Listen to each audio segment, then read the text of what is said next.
wanted to highlight an individual today in Virginia's history that's, I think, important to note. This person was born in Petersburg to two parents working at Virginia State University, went to high school in Chesterfield, graduated as valedictorian of their class, and went on to University of Richmond to study English and political science, and went on to pursue a law degree at the University of Virginia. It's not often that you get to see someone in Virginia history and meet that person and sort of watch them from afar, and also engage with that person over the last 30 years. The individual also has served in the General Assembly for 16 years, serving in the House of Delegates from 2006 to 2017, and here in the State Senate from 2017 till present.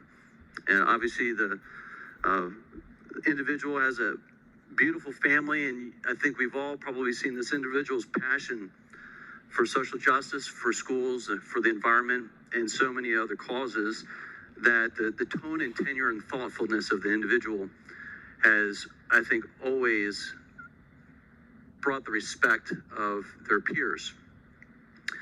And so, as we look at historical figures, it is not often that we have one of those in our midst.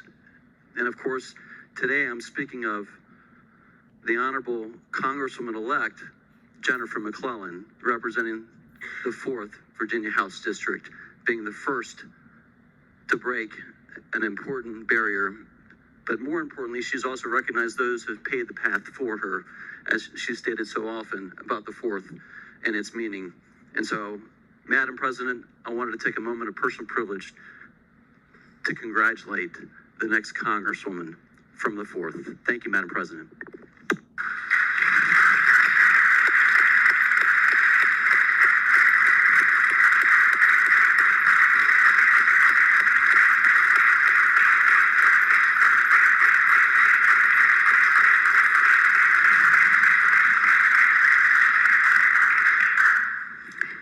Chair recognizes Senator McClellan, the senior senator from Richmond.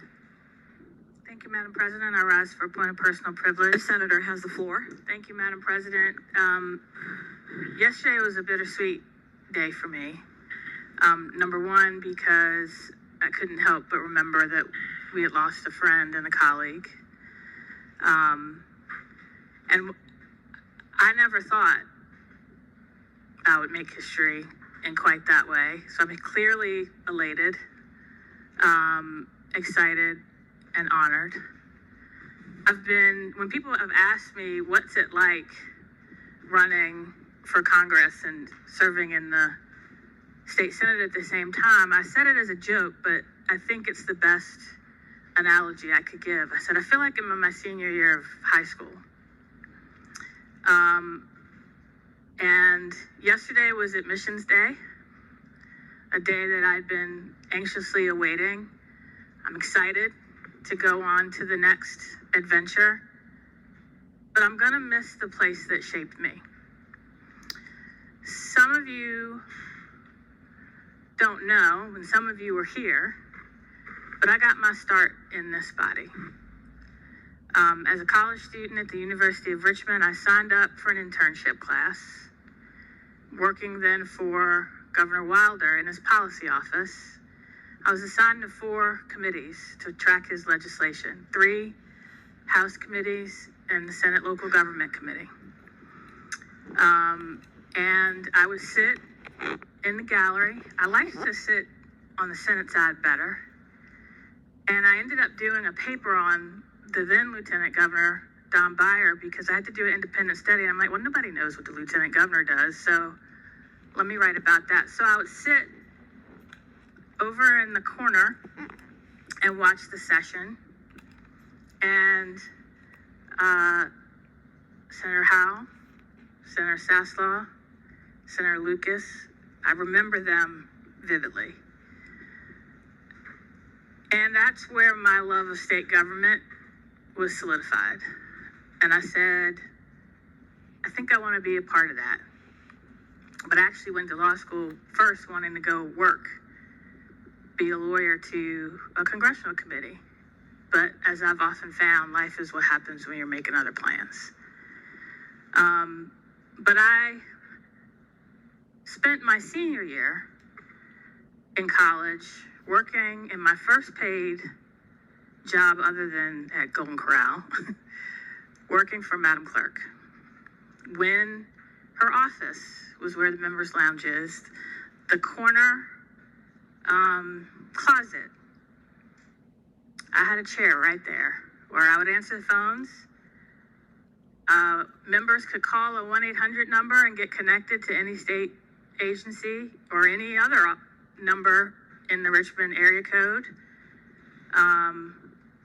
One senator in particular loved that feature, Senator Good. And I had very many fond memories, but I watched the Senate. And I was excited to get elected to the House and spend 11 years there. And when I came back as a member of this body, I remember thinking, I've returned home. I've learned a lot from all of you. And I'm sorry he's not here to hear this, but because I told the senator from James City County what I'm about to say might surprise him. I learned a lot from Tommy Norman. I learned a lot from Steve Newman. I learned a lot from Mark Obenchain about how even when you don't agree with people, you listen respectfully and you try to understand where they're coming from, and they made me better legislators. I learned a lot from Jill Vogel, how sometimes disappointment can give you an opportunity to show grace. I'm going to get in trouble not mentioning everybody here, but I definitely wanted to mention, because a lot of times people don't realize how much you learn from your political adversaries. And I consider all of you to be friends. I learned a lot of stories. Heard a lot of stories from Senator Sassaw. Did you know that his family used to be involved with the mafia? Or that he was hung out of a window by his ankles by his teacher? True stories. I will take those stories with me. I'll take everything I learned about how to be a good legislator with me. And in those moments, when I get frustrated by the slower pace in Washington, I will probably turn on, if it's in January or February or March, or one day in April, the live stream of the Senate. I will just be a text away. And I thank you all for making me part of your family